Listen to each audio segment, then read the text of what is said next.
In a recent article featured in Newsweek, celebrity real estate broker Ryan Sarian was featured because of a story that he shared about how a real estate deal, a $50 million real estate deal, almost fell apart because the parties involved started using ChatGPT. And the article itself was called Americans Are Using ChatGPT to Price Their Homes. And what's interesting about this article is that this is a dynamic that it's potential that your next prospective seller or maybe even your next buyer is going to sit down and go to ChatGPT and ask something like this. So let's assume that I'm a real estate seller. I might go to ChatGPT. I might put my address in there and ask ChatGPT, what is it worth? Now, ChatGPT's going to give an answer, right? It'll be instant. It is based off of the information that it finds online, and it's going to shape me as that prospective home seller on what I think about my home, what I think about the value of my home. Now, if you're a listing agent going on a listing appointment and you're about to have a conversation with that seller, it's important for you to know what you're going up against. Now, this isn't a new dynamic. It has taken, different shapes and forms in the past. Remember Zestimates. Those are still something that people might look to and say, my home is worth this much, when we know after having done the research, having produced a CMA, that the home might be worth something different than what they have found online. So ChatGPT is, though, a really convincing tool, and AI in general is a really convincing tool to be able to help that seller think that they know how much their home is worth. And they might even start to pit us, and if we're talking to them about potentially listing their home, they may pit us against ChatGPT and say, well, ChatGPT said. And a lot of times people will put a lot of faith in the comments or the advice that they get from ChatGPT. So in this case, I ran an example of a home that I'm very familiar with. And in this case, in just putting the address and the address only and asking it what the home is worth, ChatGPT came back and said, well, the probable market value is $1 million to $1,050,000. It even goes on to give some rationalization and some justification. Now, if I were to compare what ChatGPT said versus, let's say, a CMA, and here's a quick CMA that I produced for that same home using RPR. It's not even using like the real-time information that I would have in the MLS. It's just a different set of information. But RPR says that there is a different range, and it gives two different ranges, one based on the RVM and another one based on the CMA value of the comps that I had selected for it. So in this case, let's go back to ChatGPT. ChatGPT was saying just, cold address, that was the only information that it was given, is worth about $1 million to 1.05. Compare that against the range from the CMA value of, 823 to 940. It's a really big difference. Now, knowing that to be the case, that we might be stepping into it, and the seller may have really a lot of faith in the information that ChatGPT has said, we have to be cautious with how we address this information. There's a really big difference between the price generated or the price range generated by ChatGPT versus one generated by a real estate professional, by a real human. So ChatGPT, it's going to rely on the most common sources that it'll find online, places like Zillow, Redfin, etc. Those are going to be the sources. By the way, if it's going and looking and scanning information on Zillow, it might even very well include the Zestimate. Now, we compare that to what we might do when we're generating a CMA, is that we're going to select comps or comparable homes based on real market knowledge and what we know about that area or what we know about homes in that area. Going back to ChatGPT, it's going to use the data that it finds online, and it's going to calculate a price based on averages and maybe look at average price per square foot and then come up and justify what seems like a reasonable value. All right. From the seller, without having that expertise that we might have, it's going to look pretty justified in terms of whatever number it produces. Now, we compare that to what we might do when generating a CMA, is we're going to make adjustments based on real market knowledge and actual condition of that home or condition of the homes that it's competing against, because it's all relative, right? There can be very similar homes. They might have the exact same footprint, might be the exact same builder, they might even be the exact same model, but the condition of the home can greatly affect the price of those two different homes. So the other thing is ChatGPT is limited to what the information that it can find online. As a real estate professional, we have access to more than just information online and even more than just information in the MLS. We have access to pick up the phone and call the listing agent or the buyer's agent and get a real understanding of that seller or that buyer's situation and what their goals are and what they're looking to accomplish and where there may be negotiation room.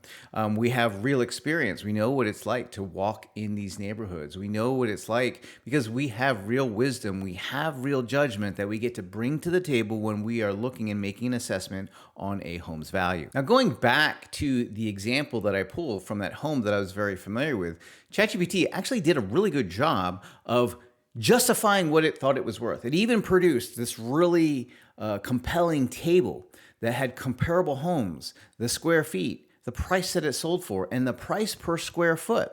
And so it created this justification around the information that it had. But here's the thing, and this is where it gets interesting. What happens when we start to question ChatGPT and ask for clarification on where it got its information on, in this case, what dates did those comparable sales from Redfin sell? Just going to ask for a point of clarification. What were the dates that they sold? So it went back and it said, here are the dates. Now, one of the things that I wanted to point out is that it didn't necessarily indicate from the beginning that one of those homes and the data that it was pulling was from kind of a long time ago. It's from last year.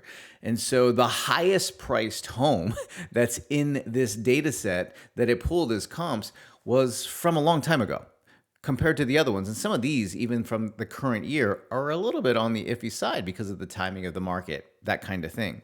Now, if we push it a little bit further, and here's what ChatGPT even realized. It says, important correction to my previous answer. So it had given an answer, and then when I asked it for some clarification on, hey, when did these homes actually sell, it realized that it made a mistake. It said, oh, in particular, there was one home, gives the address, was not a 975 closed sale.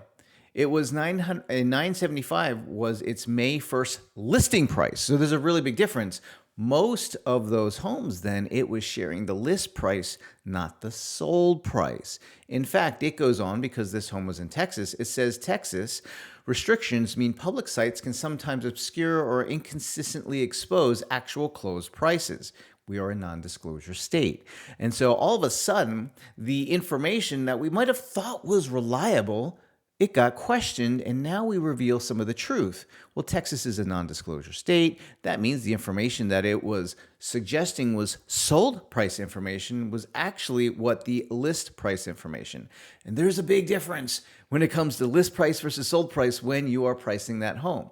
But here's the thing, the seller probably doesn't know any of this. This is something that we as real estate professionals would know and would know to ask ChatGPT for clarification. This begs the question, though. If our sellers are doing this, or our prospective sellers are doing this, and yet we have to work with him to try and price that home on that listing appointment, how do we handle the AI-generated objection? Right? So now ChatGPT is the objection, or it's creating an objection that we might have in discussing a pricing strategy with that seller. So here's a little ChatGPT says objection handler that I put together, and then we'll look at some specific activities that you can also take and show that seller to get them from where they're at on, hey, here's what ChatGPT said, to where you guys are looking at the same information and have the same understanding of what's going on in the market so that they can get closer to where you're at on that price. So the first thing is, you don't want to dismiss what they have said. You don't want to create an unnecessary barrier by saying it's wrong, because it's just human tendency and human nature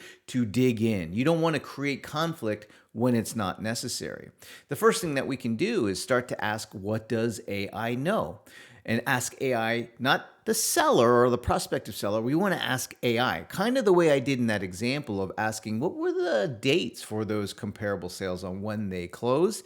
That's just trying to push to understand and ask ChatGPT to help us understand, where is it making its assumptions? Because at that point, we can start to poke holes in the weak points. And we can even do this in front of and collaboratively with the seller so that we can get to similar conclusions.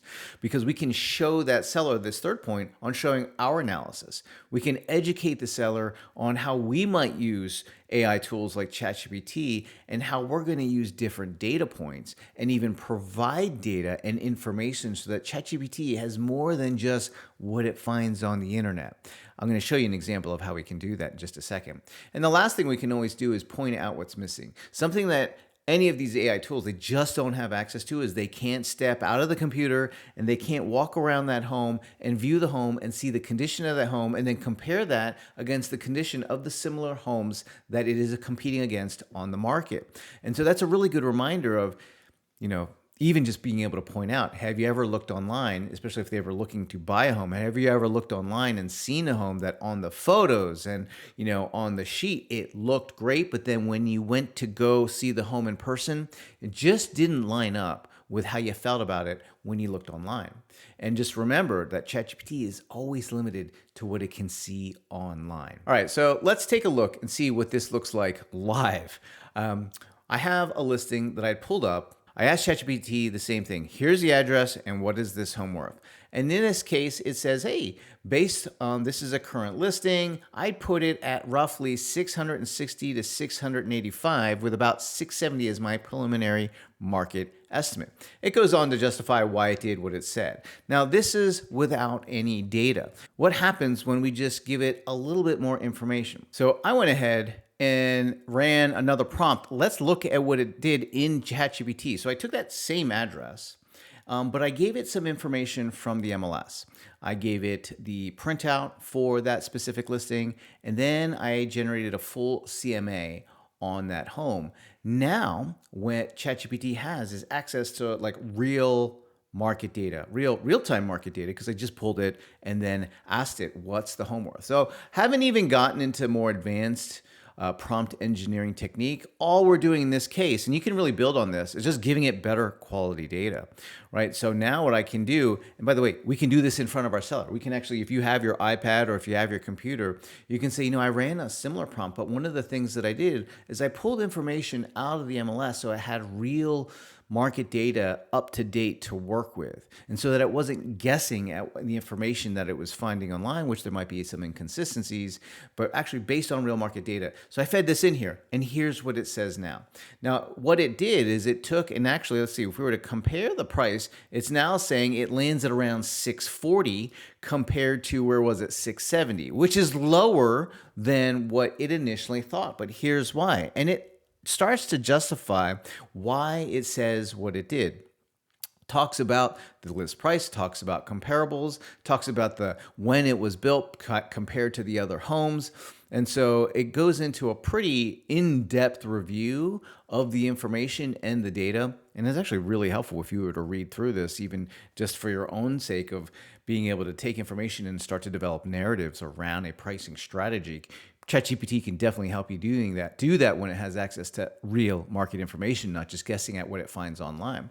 But we can now use this process to educate a seller or a prospective seller using this real data, using this type of response, and let them read it. Let them sift through it and sort through and see the difference between what their ChatGPT might have produced versus what ours did when just given a little bit of data.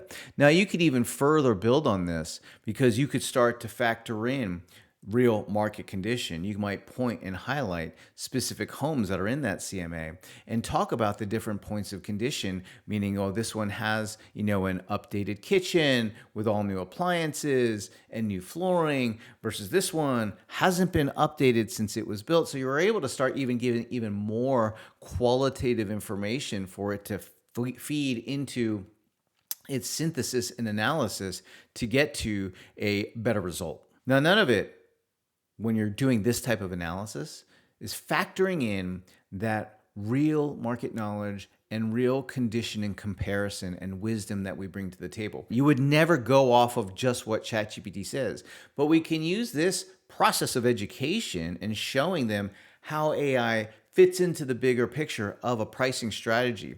What we don't want to have happen is for them to look at a number like that number because, oh, by the way, ChatGPT might tell them things that they want to hear, like your home is worth this much, maybe not this much. So we need to have an effective way, an effective method for being able to work with that seller to arrive to a similar conclusion, because otherwise you're just going to be butting heads because now they have something that they think is really grounded because ChatGPT says, versus now we're starting to show them where ChatGPT might make mistakes. Like in this case, when we looked at that first property, it didn't realize the difference until I questioned a little bit the difference between list price versus close price because it just didn't have access to the close price.